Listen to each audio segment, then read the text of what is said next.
When you look at the psychology of a cult, what you find is narcissism writ large. I've said that narcissism, and others have said, it wasn't me, the first person, splitting is the key element at the foundation of narcissism. And splitting is also the foundational element of cults and the way in which cults operate. Splitting, to remind ourselves, is a defense mechanism whereby we split things and people and situations and narratives and institutions into altogether good or altogether bad, as a defense mechanism, an infantile defense mechanism against ambiguity and nuance. Inside of a narcissistically abusive relationship, you as the target are split into altogether good and altogether bad parts. The behavior you're engaging in is either wonderful and to be celebrated as exceptional, or it's absolutely awful, it's terrible, it's morally degenerate. Inside of cults, the cult leader is altogether good. Everybody who speaks against the cult leader is altogether bad. They have no valid points whatsoever. The cult leader cannot do bad for doing good. He is, she is altogether good. They are beyond reproach. They are beyond question. And so cults, just like narcissistically abusive relationships, push back against any kind of reasoned debate or questioning, largely through the process of splitting. Recently, I sat down with a chap called Mr. Mark Vicente. He is a filmmaker, and he was in a documentary called The Vow, which featured on HBO, about the NXIVM cult. Mark, by his own admission, has been involved with 2 cults for many, many years of his life. And we sat down together as somebody who's been inside of a cult and then escaped from it and deprogrammed from the cult, and me as somebody who's been inside of narcissistically abusive relationships and has, hopefully, come out of them and healed from the necessity of being in narcissistically abusive relationships. And we compared notes. And I found it absolutely fascinating. And it was a real revelation for me and really helped me to get an even stronger grip on my understanding of how narcissistically abusive relationships play out.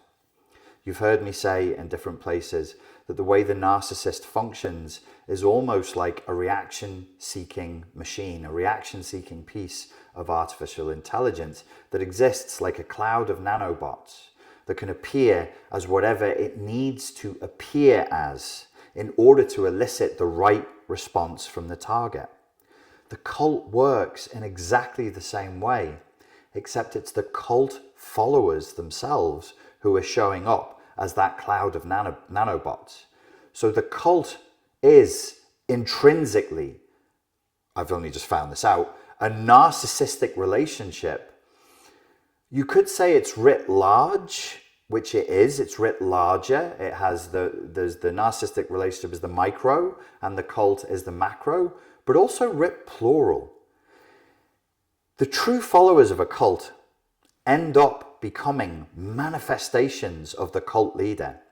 They are all mini-me's, and they all further the cult leader's ideology. That is their training, that is their purpose, is to represent the plurality and the multiplicity of the cult leader. And aside from that, it exists and exerts power over people and makes it hard to leave and hard to recover from in pretty much the same way.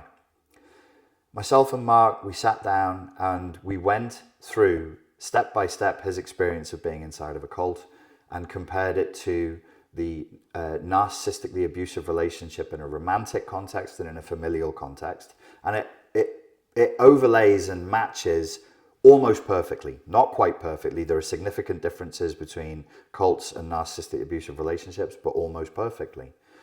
And we worked out a course that teaches people to understand the intrinsic mechanics of a narcissistically abusive relationship, from the micro of the relationship to the macro of the plurality of a cult, and then how deprogramming from one, in the same way that they match almost perfectly in how they play out, the deprogramming, or as we would say, we don't really use deprogramming in the narcissism sphere, but maybe we should, it matches almost perfectly.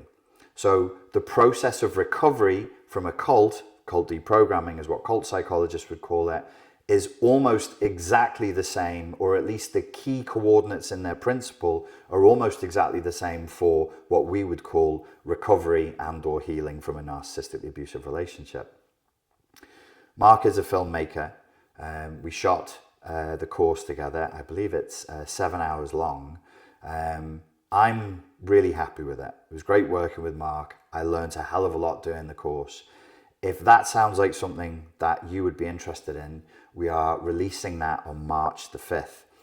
If you're interested, please hit the link below and join my new mailing list. I've just created a new e-manual for you to incentivize you to join the mailing list as well. That is the Narcissistic Recovery Toolkit. It's all brand new information, brand new material, but I need you to join the new mailing list because the old mailing list that we have is ending soon. So if you want to be kept up to date with the release of the Narcissistic Cults Decoded course, all of my live Q&As and everything that I do here, I highly recommend that you join our new mailing list. I'll be releasing some clips from the course over the next few days, and so you can see a little bit of what's inside of it. And I think that's it for today. So ladies and gentlemen, thank you very much for your time and for your attention. And as ever, I look forward to speaking to you again very soon. Thank you.